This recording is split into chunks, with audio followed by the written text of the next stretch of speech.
കുഞ്ഞിൻ്റെ പഠിത്ത കാര്യമാവട്ടെ, പ്രൊഡക്ഷൻ ആവട്ടെ, ഡിസ്ട്രിബ്യൂഷൻ ആവട്ടെ എന്ന് വേണ്ട. ഓഫ് കോഴ്സ് രാജു അതിൻ്റെയൊക്കെ ചെയ്യുന്നുണ്ടെങ്കിലും രാജുവിന് സമയം തികയുന്നില്ല. അയ്യോ അതെന്റെ മോൻ തന്നെ. അത് ശരി, ആരാ സ്മാർട്ട്? എന്റെ മോൻ സ്മാർട്ടാ, അതാ കൂടെ വന്നത് ഭാര്യയായിട്ട്. അയ്യോ അതാ ഞാൻ സത്യം. She's very smart. എല്ലാ കാര്യങ്ങളും ഒറ്റയ്ക്ക് മാനേജ് ചെയ്യാൻ മിടിക്കുക ആണ്. പക്ഷെ ഒരു കാര്യം പറഞ്ഞേ, സുപ്രിയ ഭയങ്കര പൊസസീവ് ആണെന്ന്. അതെ. അങ്ങനെ എങ്ങനെയാ തോന്നിയത് മല്ലിക? അങ്ങനെയല്ല, നമുക്കറിയാമല്ലോ. അപ്പോൾ ഞാൻ, എൻ്റെ ഭർത്താവ്, എൻ്റെ കുഞ്ഞ് എന്നൊക്കെ പറയുന്നത് അദ്ദേഹത്തിൻ്റെ ഒരു സാമ്രാജ്യമോ. അവിടെ കടന്നു കയറി ആക്രമിക്കാനൊന്നും ആരെയും സമ്മതിക്കുന്നില്ല. അത് എൻ്റെ സ്വഭാവമാണ്.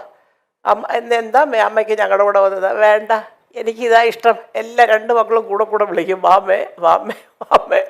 ഞാൻ പറയടാ, രാവിലെയൊക്കെ രാത്രിയിലൊക്കെ നിങ്ങൾ ബർഗറും കുന്തവും കുടച്ചൊക്കെ വാങ്ങിച്ച് തിന്നുമ്പോൾ 2 ദോശ ഇട്ട് തരുമോ? അത് ഞാൻ ചോദിക്കാൻ നിൽക്കണ്ടേ?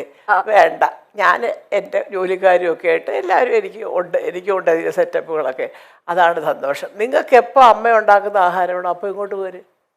ഒരിക്കലും ചെന്ന് നിൽക്കില്ലേ മല്ലികാന്റി അവരുടെ അടുത്ത്? ഇതുവരെ പോയി അങ്ങനെ നിന്നിട്ടില്ല. പക്ഷെ കാലത്തോട്ട് വൈകിട്ട് വരെ ഇരിക്കും, സിനിമയൊക്കെ കാണും. തിരിച്ചു രാത്രി നേരം വെളുത്ത് എഴുന്നേൽക്കുമ്പോൾ നമുക്ക് നമ്മുടെ വീട് തന്നെ സ്വർഗ്ഗം. അടിപൊളി അടിപൊളി. അപ്പൊ നെക്സ്റ്റ് പിക്ചർ നമുക്ക് നോക്കാം. 3 പേരായിട്ടുണ്ട്. പൂർണിമ. അയ്യോ പൂർണിമ ഈ ക്ഷീണിക്കുന്ന മുഴുവൻ ഈ ജോലിയാണ് കേട്ടോ. കുറെ നേരം അറിയാമല്ലോ, ഒരു പൊട്ടിക്കൊണ്ട് അതിന്റെ പുറകെ. പിന്നെ മക്കൾ 2 പേരും നന്നായിട്ട് പഠിക്കും. എപ്പോഴും അവർ നന്നായിട്ട് പഠിച്ചുകൊണ്ട് അത് മുഴുവനും പൂർണിമയുടെ തലയില്ല. കാരണം ഇന്ദ്രൻ വീട്ടിലേ ഇല്ല. പിന്നെ എങ്ങനെയാണ് കുഞ്ഞുങ്ങളെ നോക്കുന്നത്? അതുകൊണ്ട് എപ്പോഴും ഞാൻ പറയുന്നൊരു പോയിന്റ് അതാണ്, 2 പേർക്കും അനുയോജ്യരായ 2 പെൺകുട്ടികളെ കിട്ടിയതാണ് അവരുടെ വിജയത്തിന്റെ ഒരു ജീവിത വിജയത്തിലെ എന്ത് പറയും? അമ്മയ്ക്ക് 50 വർഷം എന്ന് പറയുമ്പോൾ ഇപ്പം മൊത്തത്തിൽ എത്ര വയസ്സായെന്ന് അറിയാമല്ലോ അല്ലേ? അപ്പം അതുകൊണ്ട് ഇതുപോലൊക്കെ സ്നേഹത്തോടും അതിലൊക്കെ ജീവിച്ചു പോവുക. അപ്പോഴേ ജനം പറയുള്ളൂ അമ്മയുടെ സ്വപ്നങ്ങൾ സഫലമായി. ഓക്കെ, എന്നാൽ ഒരു ചെറിയൊരു ചോദ്യം, വേറൊന്നുമല്ല, നമ്മുടെ ഓഡിയൻസിന്റെ ഇടയിൽ നിന്ന് വന്നതാണ്. ചെറുതായിട്ടെങ്കിലും ഒരു അമ്മായിയമ്മ മരുമകൾ പോരുണ്ടെങ്കിൽ ആ പോരെടുക്കുന്ന ആരുടെടുത്തായിരിക്കും? സുപ്രിയ. എനിക്കത് ഇഷ്ടമേ അല്ല. എന്നെ കിട്ടത്തില്ല പോരിന്. ഞാൻ ഇവരുടെ കൂടെ താമസിക്കത്തില്ലല്ലോ. പിന്നെ പോരെടുക്കാൻ പിന്നെ എങ്ങനെ പോരെടുക്കുന്നത്? ഞാൻ നിൽക്കത്തില്ല. ഞാൻ വേറെ അത് പറയാൻ മക്കൾക്ക് വലിയ പരാതിയാ കൂടെ ചിന്തിക്കാതെ. അതല്ല, അതുകൊണ്ടാണ് ഈ സ്നേഹം. നമ്മൾ കൂടെ കിടന്ന് വരവയാ തീർന്ന കാര്യം അതോടുകൂടി തീർന്നു.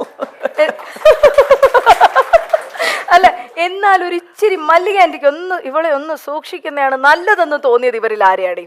അങ്ങനെ അതങ്ങനെ ചിന്തിച്ചിട്ടില്ല. ഇനി ചിന്തിച്ച് നോക്കാം അടുത്ത ഇന്റർവ്യൂവിൽ പറയുമ്പോ. ഇതുവരെ അവരെ കൊണ്ട് എനിക്ക് യാതൊരു ഇതുമില്ല. ഞാനിവിടെ വന്നതെന്ന് പറഞ്ഞാൽ ഉടനെ അവരെയൊക്കെ വിളിക്കുകയും ഭക്ഷണം വരെ ഉണ്ടാക്കി കൊടുക്കുക. അമ്മയ്ക്ക് ഇവിടെ കുറച്ച് ചിക്കൻ ഉണ്ടാക്കി അതിപ്പോൾ അങ്ങോട്ട് ഇതൊക്കെ അതറിയാം. ഞാൻ അവിടെ പോയി കഴിക്കുകയില്ല, അത് 2 പേർക്കും അറിയാം. പിന്നെ എന്തെങ്കിലും വിശേഷം പിറന്നാൾ അങ്ങനെയൊക്കെ ഉണ്ടെങ്കിൽ ഞാൻ രാവിലെ ചെല്ലും. അതാണ് വളരെ ഹാപ്പി ആയിട്ട് ഇങ്ങനെ. അതുകൊണ്ടാണ് ഈ ഹാപ്പി ആയിട്ട് പോകുന്നത്. വളരെ സത്യം പറയാൻ പറ്റുന്നറിയോ, ചില അമ്മമാർക്കുണ്ടല്ലോ അവിടെ ചെന്നിരിക്കുമ്പോഴത്തേക്ക് ചിലപ്പോൾ ഒരു പക്ഷേ നമ്മുടെ മോനോട് കുറച്ച് കൂടുതലാണ്. ഞാനിവിടെ ഇരുന്നിട്ട് അവർക്ക് മൈൻഡില്ല, എൻ്റെ മോനെ വിളിച്ചോട്ട് അങ്ങ് പോയി എന്നൊക്കെ ചിന്തിക്കുന്നവരോട്ട്. അല്ലല്ല, എന്നാൽ ഈ അമ്മമാർക്കൊരു ആൺമക്കളോട് ഒരു പ്രത്യേക ഒരു ഇഷ്ടം അല്ല. അത് പലർക്കും ഉണ്ട്, പൊസസീവ്നെസ് കൂടുതല അമ്മമാർക്ക് ആൺപിള്ളേരോട്. പക്ഷെ ഞാൻ പറയുന്നത് നമ്മൾ ചിന്തിക്കേണ്ടതേ, നമ്മളാണ് ആ സ്ഥാനത്തെങ്കിലും നമുക്കൊരു ജീവിതം വേണ്ടേ? ഞാൻ, എൻ്റെ ഭർത്താവ്, എൻ്റെ കുഞ്ഞ്, അതിനകത്ത് ഒരുപാട്. പക്ഷെ തെറ്റ് കണ്ടാ പറയണം, അത് കാണിച്ചത് ശരിയായില്ല എൻ്റെ മോനെ എന്ന് പറയാം. അത് ഇഷ്ടപ്പെട്ടാലും ഇഷ്ടപ്പെട്ടില്ലെങ്കിലും പറയാം. ചുമ്മാ എന്തിനാ? മോളെ വിളിച്ചോണ്ടൊരു സിനിമയ്ക്ക് പോയാൽ എന്നാലും അവൻ എന്നെ വിളിച്ചില്ലല്ലോ എന്ന് പറയുന്ന അമ്മമാരെ ഞാൻ കണ്ടിട്ടുണ്ട്. ഇവർക്ക് പോയി ഒരു സിനിമ കണ്ടൂടെ? അവരുടെ കീഴിൽ തന്നെ 2 പേരുടെ നടക്കുന്നതേ കാണാവോ? അല്ല, അതൊക്കെ ശരിയല്ല. അത് അങ്ങനൊന്നും അമ്മായിയമ്മമാരും വിചാരിക്കരുത്. പൂർണ്ണിമേശീനെ ഞങ്ങൾ വിളിച്ചപ്പോൾ ഞങ്ങളോട് പറഞ്ഞ മല്ലികാന്റി ആണെങ്കിൽ ടേക്ക് കെയർ ചെയ്ത് നോക്കിക്കൊള്ളാം എന്നാ പറഞ്ഞത്. അപ്പൊ അത്രയും വിലവടാണ്. ഇനി അടുത്ത പിക്ചർ തുറക്കാൻ പോകുന്നു. 50th ഇയറിൽ എന്താണ് പറയാ? ഇതാണ് അച്ഛമ്മയുടെ ഒരു പൊന്നുമോൾ. അവള് എല്ലാം ഉപദേശിക്കും എൻ്റെ മോനെയും ഒക്കെ. സത്യം ഒന്നും അറിഞ്ഞോണ്ടതല്ല, പക്ഷെ പറയുന്നതൊക്കെ ഭയങ്കര സെൻസിബിളായിട്ടാണ്. അവളൊരു ദിവസം എടുത്ത് ചോദിക്കുക, ക്രിസ്മസ് ഹോളിഡേയ്സ് ആണ് അച്ഛമ്മ, why can't you come and stay with us for 1 week? ഞാൻ അല്ല മോളെ, ഇത് 4 വീടിനപ്പുറത്തല്ലേ എൻ്റെ പൊന്നുമോള് താമസിക്കുന്നത്. മക്കൾ ഇഞ്ഞ് പോയി ഒരു സ്കൂൾ അടയ്ക്കുമ്പോൾ. അപ്പം ഞാൻ എന്നിട്ട് പറയടാ, ഇത്രയും കാലമായി, ഒരാഴ്ച അവധിയുണ്ട്, ഇഞ്ഞ് പോരമ്മേന്ന് നിങ്ങൾ വിളിച്ചിട്ടുണ്ടോ? കണ്ടോ? അവ പറഞ്ഞു, ശരി ഞങ്ങൾ വിളിച്ചാൽ അമ്മ വരുമോ? ഞാൻ എന്നാലും അത് അവൾ ആരും പറഞ്ഞു കൊടുക്കാതെ ഇപ്പം തന്നെ വന്നപ്പോഴത്തേക്ക് എന്തെങ്കിലും രാജു ചുമ്മാ. അപ്പം പണ്ട് ഇതുപോലെ രാജു കയറി വരുമ്പോൾ ഇങ്ങനെ അമ്മ എന്നെ വഴക്ക് പറയും, ഡാഡ എന്നെ വഴക്ക് പറഞ്ഞു എന്നൊക്കെ പറയുമ്പോൾ ഞാൻ ചുമ്മാ എങ്കിലും രാജുവിനൊക്കെ എന്തിനാടാ കുഞ്ഞിനെ വഴക്ക്.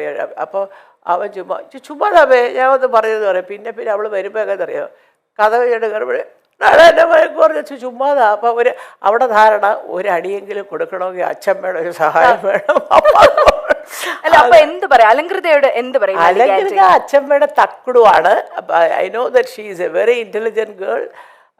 കീപ് ഗോയിങ് മക്കളെ, മിടുമിടുക്കിയായിട്ട് വരും എൻ്റെ മോള്. അത് അച്ഛമ്മയ്ക്ക് അറിയാം. അപ്പൂപ്പൻ്റെ എഴുത്തും വായനയുണ്ട്, അച്ഛൻ്റെ മിടുക്കുണ്ട്, അമ്മയുടെ മിടുക്കുണ്ട്, എല്ലാം കൂടെ ഒരു കോമ്പിനേഷനാണ് അലങ്കൃത പൃഥ്വിരാജ്. അപ്പം അതുകൊണ്ട് എല്ലാ അനുഗ്രഹങ്ങളും അതേ ഉള്ളൂ പറയാൻ. കൂടുതൽ എന്താ പറയാനാ, 8 വയസ്സാവാൻ പോകുന്ന കുഞ്ഞിനോട്. ഇനി ഒരു പിക്ചറും കൂടെ ഉള്ളൂ, എന്താണെന്ന് നോക്കാം.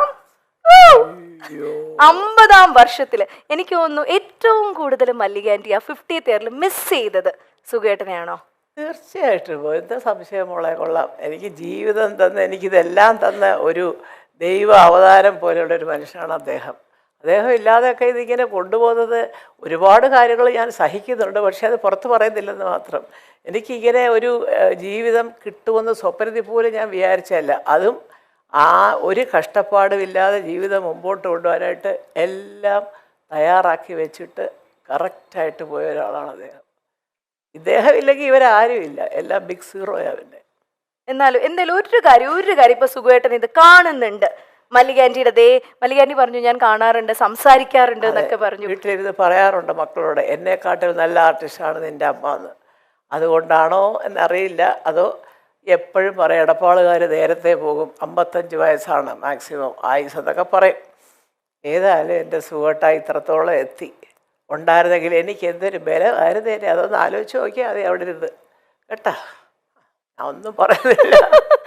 Thank you. ഒരു വലിയ കൈയടി കൊടുക്കാണ്. മനസ്സറിഞ്ഞ് തന്നെ മല്ലിക ആന്റി നമ്മളോട് മനസ്സറിഞ്ഞ് ഇത് ചെയ്തിരിക്കുന്നു.